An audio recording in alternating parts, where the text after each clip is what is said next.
ہمارے چینل کو سبسکرائب کریں اور بیل آئیکن کو دبائیں۔ ایک دن حضرت عثمان غنی رضی اللہ تعالیٰ عنہ نے نبی کریم صلی اللہ علیہ وآلہ وسلم کی دعوت کی۔ جب نبی کریم صلی اللہ علیہ وآلہ وسلم حضرت عثمان غنی رضی اللہ تعالیٰ عنہ کے گھر کی طرف تشریف لے کر جا رہے تھے تو حضرت عثمان غنی رضی اللہ تعالیٰ عنہ نے آپ صلی اللہ علیہ وسلم کے پیچھے پیچھے چل رہے تھے اور آپ صلی اللہ علیہ وسلم کے قدموں کی تعداد گن رہے تھے۔ سرکار دو عالم صلی اللہ علیہ وآلہ وسلم نے یہ اپنا چہرہ انور مبارک موڑ کر یہ معاملہ دیکھا تو مسکرا کر پوچھا، اے عثمان غنی رضی اللہ تعالیٰ عنہ کیا کر رہے ہو؟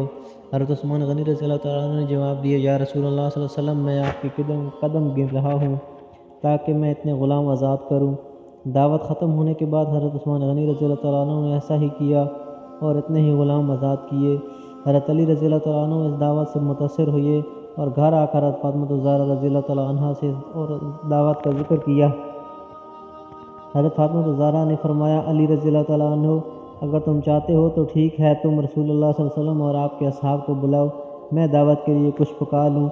حضرت علی رضی اللہ تعالیٰ عنہ کے جانے کے بعد حضرت فاطمہ الزہرا رضی اللہ تعالیٰ عنہ نے وضو کیا اور اللہ تعالیٰ کے حضور سر مسجود ہو گئیں اور دعا مانگنے لگیں، اے اللہ، تیری بندی فاطمہ رضی اللہ تعالیٰ عنہ نے تیرے حبیب محمد صلی اللہ علیہ وآلہ وسلم اور ان کے اصحاب کی دعوت کی ہے، تیری بندی کا صرف اور صرف تجھ پر بھروسہ ہے، لہٰذا اے میرے مالک و خالق، آج تو فاطمہ رضی اللہ تعالیٰ عنہ کی لاج رکھ لے اور اس دعوت کے لیے کھانوں کا انتظام عالم غیب سے فرما۔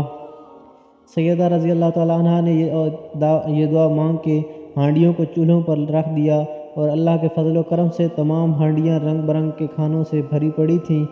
جب سرکار دو عالم صلی اللہ علیہ وآلہ وسلم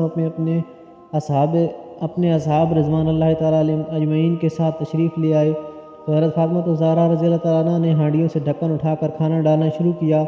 اصحاب رسول صلی اللہ علیہ وآلہ وسلم کھانے کی خوشبو سے حیران رہ گئے۔ جب صحابہ کرام رضی اللہ تعالیٰ عنہ اجمعین نے کھانا کھایا تو کھانوں کی لذت نے مزید حیران کر دیا۔ نبی کریم صلی اللہ علیہ وآلہ وسلم نے صحابہ کرام رضوان اللہ تعالیٰ علیہ اجمعین کو حیران دیکھ کر فرمایا، حیران ہو رہے ہو؟ تمہیں معلوم ہے کہ کھانا کہاں سے آیا ہے؟ تمام صحابہ کرام رضوان اللہ تعالیٰ علیہ اجمعین نے جواب دیا، اللہ اور اس کا رسول بہتر جانتے ہیں۔ سرکار دو عالم صلی اللہ علیہ وآلہ وسلم نے فرمایا، حضرت فاطمہ رضی اللہ تعالیٰ عنہ نے یہ کھانا ہم لوگوں کے لیے جنت سے منگوا کر دعوت کی ہے۔ اس کے بعد حضرت فاطمہ الزہرا رضی اللہ تعالیٰ عنہ پھر سر مسجود ہو گئیں اور اس طرح دعا مانگنے لگیں، اے میرے مالک، حضرت عثمان غنی رضی اللہ تعالیٰ عنہ نے تیرے محبوب کے ہر قدم کے بدلے ایک غلام آزاد فرمایا۔ فاطمہ رضی اللہ تعالیٰ عنہ کے پاس اتنی استطاعت نہیں کہ وہ غلام آزاد کرے، اے میرے رب، تو نے پہلے بھی میری لاج رکھی اور جنت سے کھانا بھیج دیا، اب تیرے محبوب صلی اللہ علیہ وآلہ وسلم جتنے قدم چل کر میرے گھر آئے ہیں اتنے ہی سرکار دو عالم صلی اللہ علیہ وسلم کی امتی جہنم کی آنکھ سے آزاد فرما دے۔ اتنے سیدہ فاطمہ الزہرا رضی اللہ تعالیٰ عنہ اس دعا سے فارغ ہوئیں۔ ادھر جبرائیل امین علیہ السلام وحی لے کر بارگاہ خیر الانام میں حاضر ہو گئے اور بشارت سنانے لگے، یا رسول اللہ صلی اللہ علیہ وسلم، اللہ تعالیٰ نے آپ کے ہر قدم کے بدلے 1000 گنہگار امتیوں کو بخش دیا اور جہنم سے آزادی عطا کر دی۔